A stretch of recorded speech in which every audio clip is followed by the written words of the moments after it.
Olá, amigos que acompanham o projeto Incubadora, podcast Notícia Pai d'Égua.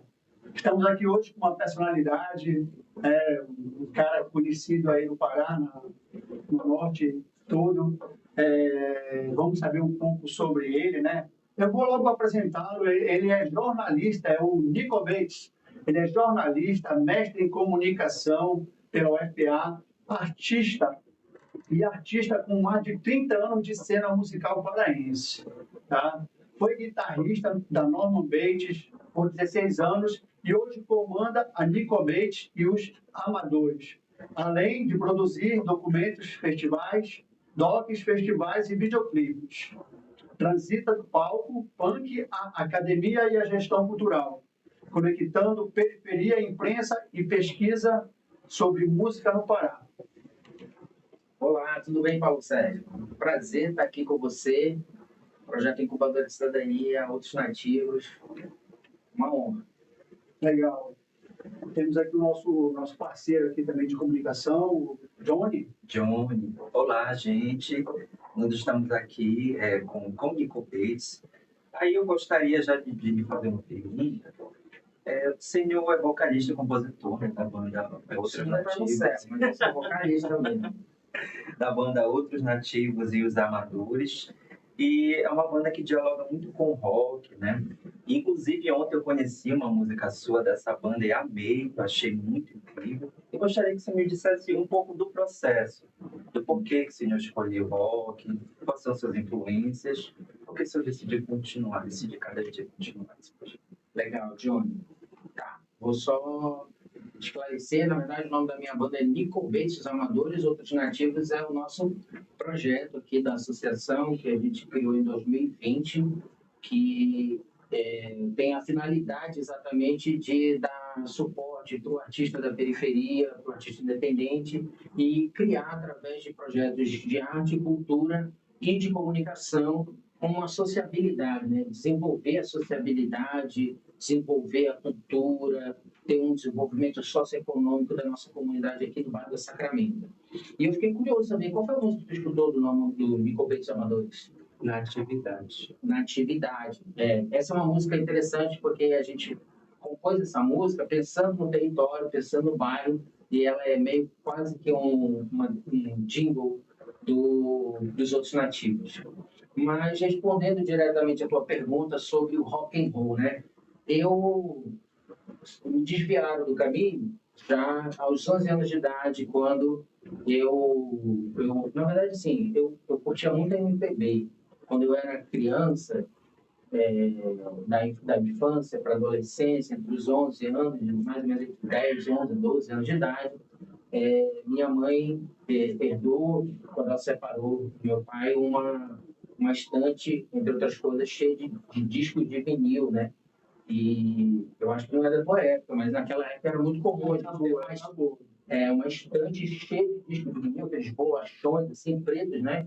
Com as capas, aquela coisa muito bacana de pegar, abrir, folhear os encartes, colocar agulha, ouvir música por música e tal. E eu comecei ouvindo Legião Urbana, que era a banda preferida da minha irmã mais velha. Na época ela estava na faculdade e eu escutei aquele disco Que País é Este? Né? Que país é esse e tal. E aí tinha um encarte muito bem ilustrado e escrito, provavelmente pelo Renato Russo, onde ele comentava as músicas e aí ele falava também de outros roqueiros, o Led Zeppelin, Jimmy Page, Jimi Hendrix, e aquilo atiçou a minha curiosidade e eu fui atrás do rock and roll, né? E aí eu passei essa parte toda ouvindo muito rock, MPB também, e ouvindo muito rock. E aí, nesse mesmo tempo, aquele é um disco identificado com punk rock. E aí, ao mesmo tempo, o namorado da minha irmã falou assim, você gosta de punk rock?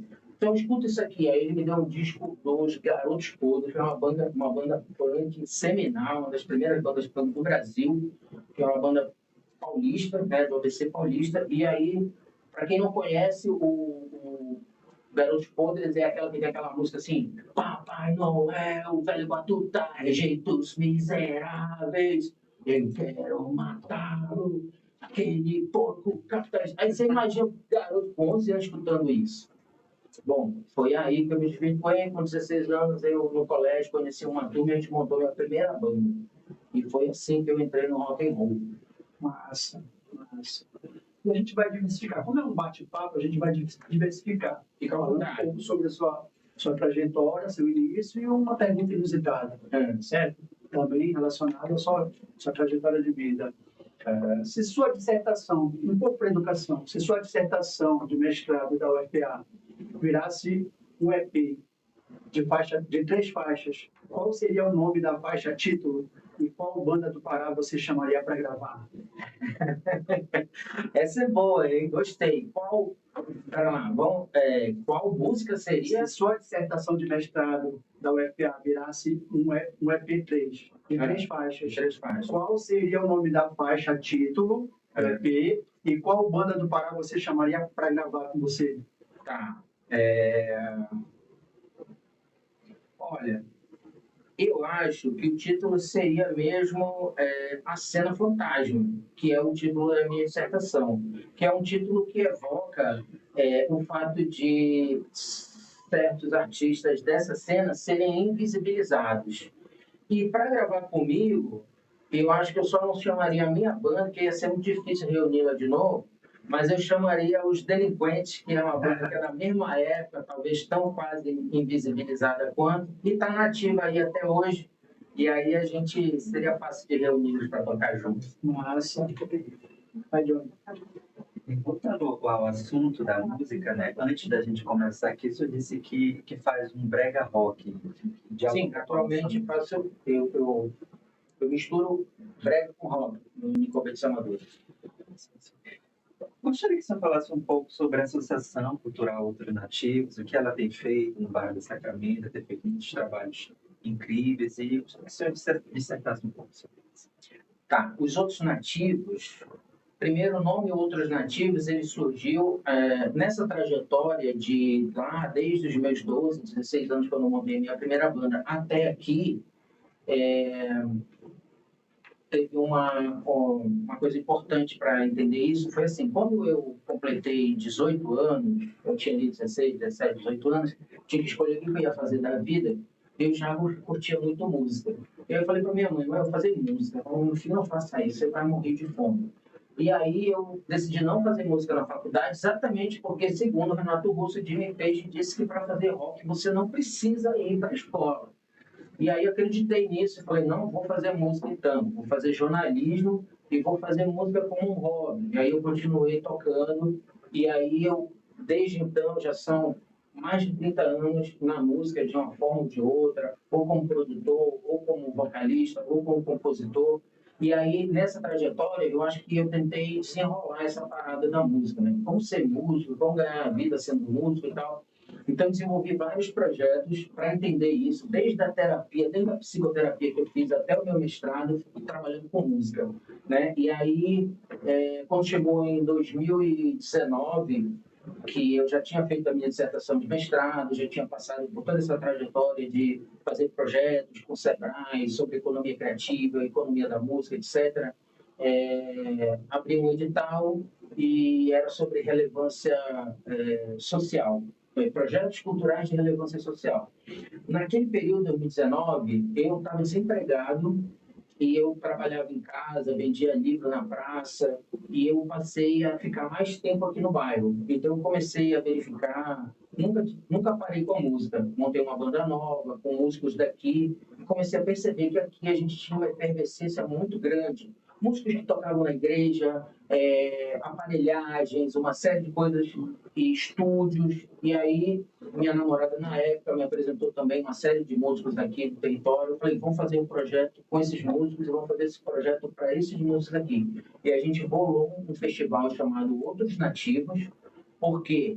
Porque eu conversava muito com o Ná Figueiredo. Ná Figueiredo, para quem não conhece, é um empresário, dono de uma marca de uma grife de roupa daqui, também trabalhou muito com a música, teve um selo chamado Na Music, por mais de 30, 40 anos. Ná Figueiredo foi o cara que lançou muitos artistas aqui, lançou o primeiro disco da Dona Onete, entre tantos outros artistas. E aí eu te conversava muito, eu e na Figueiredo, e aí um dia eu falei assim, é difícil, né? Porque a gente é alternativo. e isso já era anos 2000 e tanto, né? Olhou para minha cara e disse assim, alternativo, Nicolau, não existe mais esse negócio de alternativo, isso aí é demodê, isso aí é ultrapassado. E aí eu me lembrei do mestrado, que alter é outro em, sei lá, grego, arcaico, sei lá. Aí eu falei, bom, então, aí já puxando, né, já estava no mestrado, estudando, tá? Então nós somos outros nativos, né? Porque se a gente não é alternativo, a gente é outra coisa. E aí isso instalou, assim, feito um insight, né? E aí eu estava preparando o meu primeiro show solo dessa fase aí, foi no Teatro Margarete Pazapa, e eu chamei um show de baile, outros nativos, convidei vários artistas para tocarem comigo nesse show, e depois do show, eu e a Thaís, que era minha parceira na época, nós tivemos a ideia de fazer o Festival Outros Nativos. E foi assim que surgiu, em 2019, o Festival Outros Nativos, com a proposta de fazer oficinas na comunidade, apresentar artistas que até então não tinham espaço para tocar. E daí continuou, a gente foi juntando as pessoas, eu propus a gente montar uma associação, em 2020 nós criamos a associação em plena pandemia, né? O festival não aconteceu por causa da pandemia naquele ano, mas aconteceu no ano seguinte, e aí depois a gente foi se reerguendo depois da pandemia, e hoje nós já estamos na quinta edição e temos vários projetos trabalhando com vários atores sociais e culturais aqui no estado, modestamente, dando nossa contribuição aí para a cena. Legal.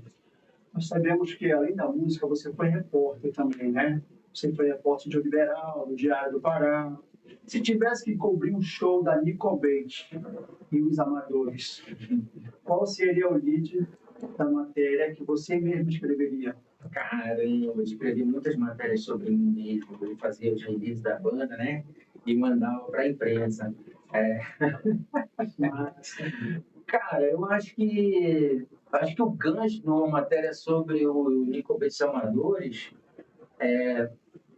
seria assim, uma espécie de outsider, sabe?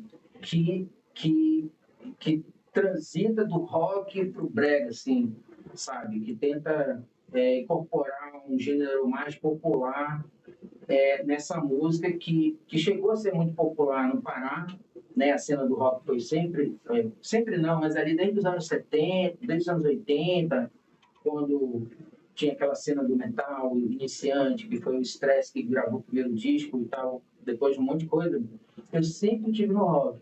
Então, essa coisa do brega, acho que surgiu um pouco por causa da vontade mesmo da gente incorporar isso que era tão forte, né? Que a gente era paraense, tinha que ter o brega. A gente, que era roqueiro no início, era até um pouco preconceituoso com isso, mas era uma coisa que sempre fez parte da nossa vivência, porque eu quisesse ou não escutar brega, eu escutava, porque meu vizinho tocava alto, aqui é muito comum isso. Então, eu acho que o lead seria tipo assim, o roqueiro que traiu o movimento e foi pro brega. Não, acho que não seria assim, não. Mas ia ser por aí. Legal. Vamos dar continuidade então, no nosso bate-papo aí. Uhum. Entre produzir o Festival Bafafá, você produziu o Bafafá pro Rock, de 2009, e outros nativos, de 2024. Qual te deu mais dor de cabeça com prefeitura e qual te deu mais orgulho de ver no palco? Cara, assim, não com a prefeitura em si, acho que você está perguntando isso porque, assim, realmente a gente desenvolve trabalhos em parceria com o poder público e, às vezes, é bem difícil lidar com a burocracia, com uma série de coisas. A gente já enfrentou tanta situação, né, cara? E já teve até polícia me tirando de palco no meio da praça, já aconteceu isso. Mas, sem dúvida, o Bafafá Pro Rock me deu muita dor de cabeça, porque aquele lá foi um movimento que a gente tentou unificar coisas, né? Eu acho que o Bafafá Pro Rock já esboçava um movimento que o Outros Nativos fez depois, que era sair daquele núcleo, daquele nicho fechado do rock e ampliar isso. O Bafafá Pro Rock era uma união da Pro Rock, uma associação de rock, junto com o movimento Bafafá do Pará, que era um movimento mais de música regional, música popular paraense, entendeu? A gente se uniu naquela época para fazer aquele festival. Então, assim, lá eu levei pau mesmo. Lá aquela foi uma situação, a gente aprendeu muito. Então, com esse aprendizado, fazer o alternativo foi muito fácil. Mas, Red Fish aí, John. Senhor, como jornalista e artista, vejo muitas pessoas da área da comunicação que também querem seguir, né, os seus sonhos artísticos. Qual dica o senhor dá para que a pessoa siga esses dois caminhos, digamos assim, de uma maneira organizada? Eu só posso dar uma dica, não siga. Brincadeira. Eu não sei, cara. Eu não recomendo. Assim, se a pessoa quer ter uma carreira bem sucedida, eu acho que ela tem que focar em uma coisa, entendeu? Você vai ser artista, bro. Tipo assim, ser artista dá muito trabalho, entendeu? Você tem que ser bom. Se você não for bom, não vai servir, entendeu? Não vai funcionar. Então você tem que dedicar muito tempo para isso, para ser bom. Você tem que fazer muitos movimentos, muitos esforços para ser artista, entendeu? Na verdade, eu acho que essa duplicidade da vida das pessoas acaba nem sendo uma escolha, acaba sendo uma necessidade.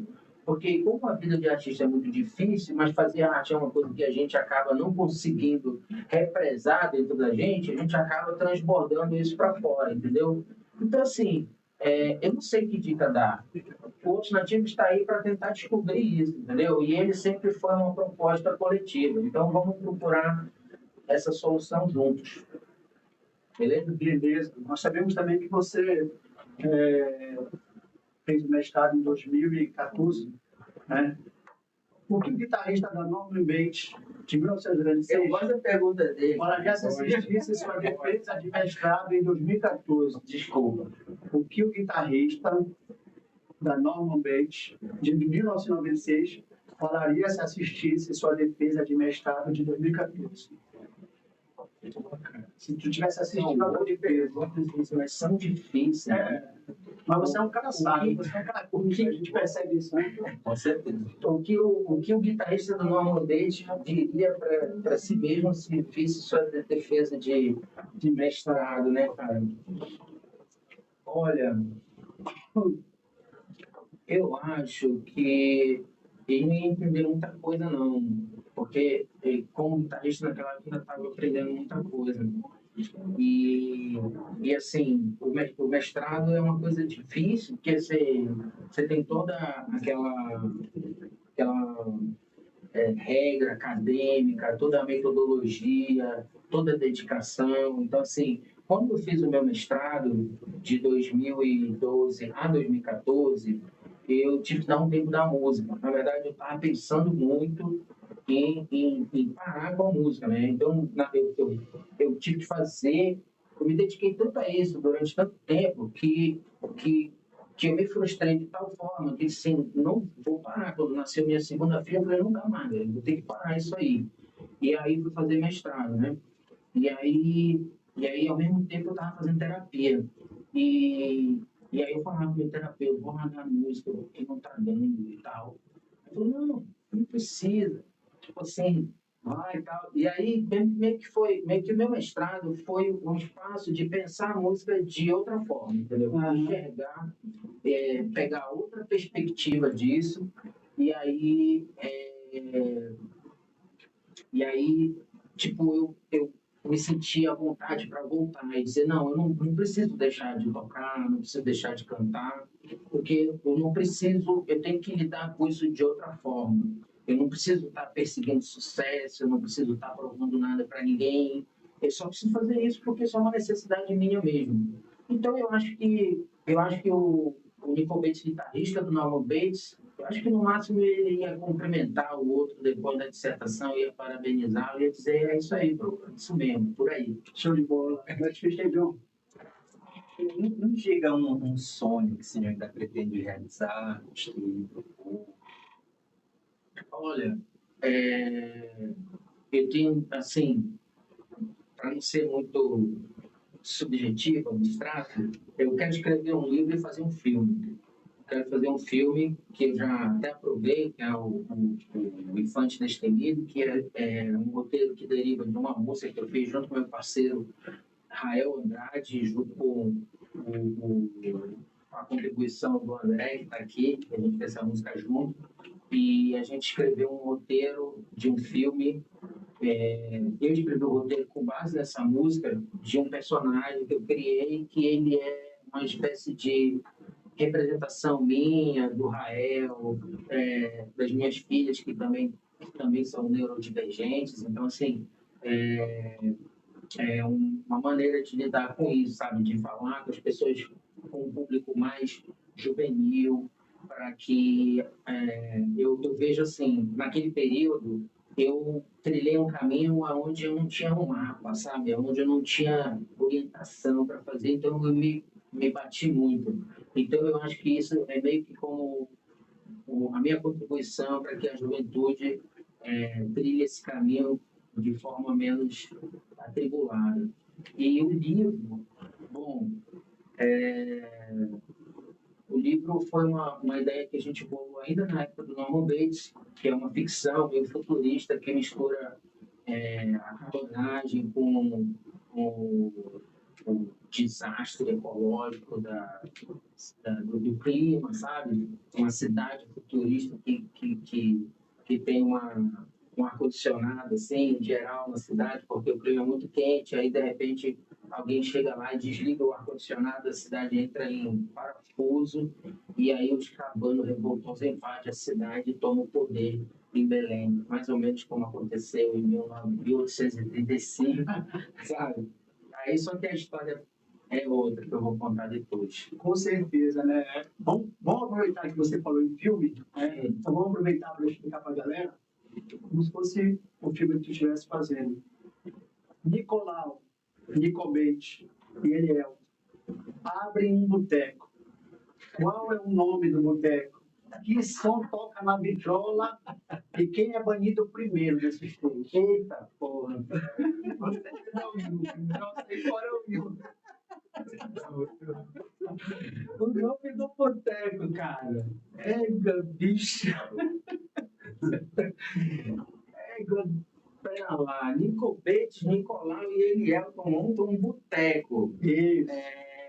Qual é o nome desse boteco? Bom, o nome do boteco, cara, tinha que ser a casa da Dona Zilma, entendeu?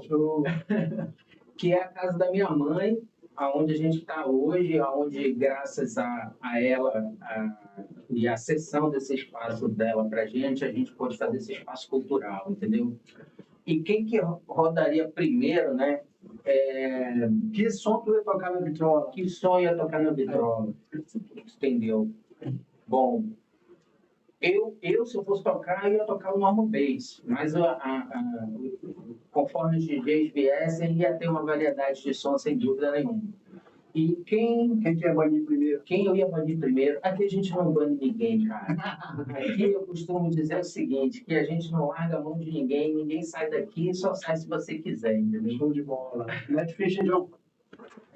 Numa conversa que a gente teve, o senhor mencionou um desejo de criar, digamos assim, uma plataforma semelhante ao Spotify. Queria que o senhor dissesse um pouco. Bom, em primeiro lugar, que não vai ser igual ao Spotify, porque o motivo da gente querer competir com o Spotify é exatamente porque a gente não está satisfeito com o Spotify. Mas eu vou explicar, chama-se On Music, né? Outros Nativos Music. Tem uma história muito curiosa, que é o seguinte, eu conheci o Carlos Eduardo Miranda, aquele cara grandão, com cabelo branco, que fazia aquele programa no SBT, eu acho, lido, que ele escroteava a galera e tal. Eu conheci esse cara em 2003, quando eu fui em São Paulo, no coletivo Rádio Cipó, Mestre Laurentino, e lá eu entreguei um CD do Norman Bates, que era a minha banda na época, para ele, e ele falou assim, bah, velho, eu já tô sabendo que vocês lançaram aí esse disco e tal, não sei o quê. E eu falei, como você está sabendo? Eu falei, aquele site que vocês tinham lá e tal. E naquela época tinha um site em Belém, isso era 2003, tá? Então, assim, tinha um programador no Liberal, Paulo, que eu não lembro o sobrenome dele, e ele criou uma rede social do rock paraense, que era o Norte ao Rock. Que, não por acaso, o nome foi inspirado numa música da minha banda, Norman Bates, que era uma música chamada Mutação, e dizia assim, não acredito que no Norte há rock, não acredito em extraterrestres, estou sofrendo a mutação da minha espécie, uma dos 12, mas não penso livremente. E Norte ao rock era isso, entendeu? Segundo o próprio Paulo, inspirado na música do Norman Bates. E tinha um perfil, tipo, você podia criar o seu perfil da sua banda e tal, não sei o quê. E o Miranda estava antenado nessa parada, porque naquela época rolava uma polêmica muito grande na indústria fonográfica, que depois veio dar origem indiretamente à criação do Spotify. Quem puder assistir aquela série lá, a playlist que está no Netflix, vai entender o que eu estou falando. o Napster, uma série de coisas que surgiram naquela época, meio que começaram a corroer a indústria fonográfica como ela era naquela época, vendendo CD, vendendo disco e tal. E aí, numa dessas muitas tentativas que tiveram antes de criar o Spotify, o sistema de streaming, o Miranda copiou o Norton Rock, e quando ele foi ser diretor artístico da Trama, que era a gravadora do filho da Elis Regina, lançou alguns artistas também novos naquela época, ele criou o Trama Virtual. Então, o Trama Virtual era uma cópia do Norton Rock, só que lá ele acrescentou a contribuição dele, né? Então, tinha MP3, o cara podia baixar o MP3 das bandas que estavam na Trama Virtual, e se você baixasse, você não pagava nada, que essa era a grande polêmica, se pagava, se não pagava, se era pirata, se não era pirata.